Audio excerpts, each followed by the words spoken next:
తెలంగాణ ప్రభుత్వం కొత్తగా ఈ నెల నుంచి ప్రవేశపెట్టిన mid day meal online bill submission అనేది ఏ విధంగా చేయాలో చూద్దాం. ముందుగా క్రోమ్ ఓపెన్ చేసి ఇందులో ISMS అని టైప్ చేయగానే మనకి ఈ విధంగా ఒక సైట్ కనిపిస్తుంది, తెలంగాణ స్కూల్ ఎడ్యుకేషన్.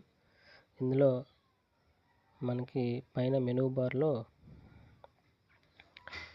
MDM అని కనిపిస్తుంది. MDM మేము క్లిక్ చేయగానే మనకి వేరే మిడ్ డే మీల్ స్కీమ్ సంబంధించి ఒక పేజ్ ఓపెన్ అవుతుంది. ఇందులో రైట్ సైడ్ టాప్లో మనకి లాగిన్ అని ఉంటుంది. ఆ లాగిన్ మీద క్లిక్ చేయగానే మనకి డీటెయిల్స్ అడుగుతుంది. లాగిన్ డీటెయిల్స్లో యూజర్ నేమ్ ఏమో స్కూల్ డైస్ కోడ్, పాస్వర్డ్ ఏమో ISMS పాస్వర్డ్, అంటే మనం FA1 SA1 మార్క్స్ ఎంట్రీలో మనం ఏ పాస్వర్డ్ ఇస్తామో ఆ పాస్వర్డ్ ఎంటర్ చేస్తాం. ఎంటర్ చేసి క్యాప్చా ఎంటర్ చేస్తాం.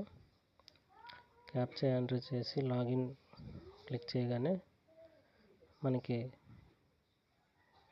పేజ్ ఓపెన్ అవుతుంది. ఇందులో పైన మెనూ బార్లో సర్వీసెస్ అని ఉంటుంది. ఆ సర్వీసెస్ మీద ట్యాప్ చేయగానే మనకి బిల్ జనరేషన్ అని ఉంటుంది. బిల్ జనరేషన్ మీద క్లిక్ చేయగానే ఈ విధంగా కనిపిస్తుంది. ఇందులో మనం మంత్ సెలెక్ట్ చేసుకోవాలి, నవంబర్. కాంపోనెంట్ నేమ్ సెలెక్ట్ చేసుకోవాలి. ఇందులో cooking cost general, SC ST ఉంటుంది, అలాగే ఎగ్ కాస్ట్ ఉంటుంది, అలాగే CCH ఉంటుంది. ఇవన్నీ ఉంటాయి. దానికి సెపరేట్గా చేసుకోవాలి. ముందుగా కుకింగ్ కాస్ట్ చేద్దాం. ఇక్కడ కుకింగ్ కాస్ట్ ST మీద క్లిక్ చేయగానే ఈ విధంగా సెలెక్ట్ అవుతుంది. ఇప్పుడు జనరేట్ బిల్ అనేది క్లిక్ చేసుకుంటా బిల్ అనేది జనరేట్ అయిపోతుంది. అంతే. దాన్ని సేవ్ చేసుకొని ప్రింట్ తీసుకొని హార్డ్ కాపీ ఇవ్వాల్సి ఉంటుంది. తర్వాత నెక్స్ట్ దానికి వస్తే నెక్స్ట్ బిల్ ఎగ్ బిల్ అనేది ఏ విధంగా చేద్దాం చూద్దాం. ఇక్కడ egg cost class pre primary to 5th class select చేసుకొని జనరేట్ బిల్ అనేది క్లిక్ చేస్తాం. క్లిక్ చేయగానే మళ్ళీ బిల్ జనరేట్ అవుతుంది. దాన్ని మళ్ళీ సేవ్ చేసుకుంటాం. అలాగే నెక్స్ట్ CCH కూడా ఆ విధంగానే సెలెక్ట్ చేసుకోవాలి. కాంపోనెంట్లో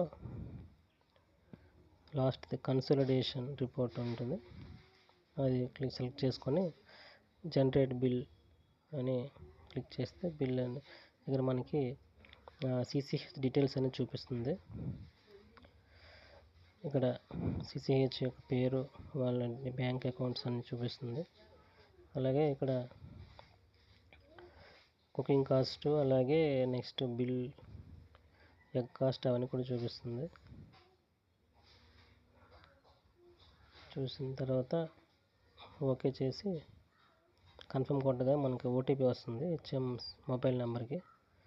ఆ OTP ఎంటర్ చేసి కన్ఫర్మ్ కొట్టగానే మనకి బిల్ అనేది జనరేట్ అవుతుంది. అన్నీ సేవ్ చేసుకుంటాం.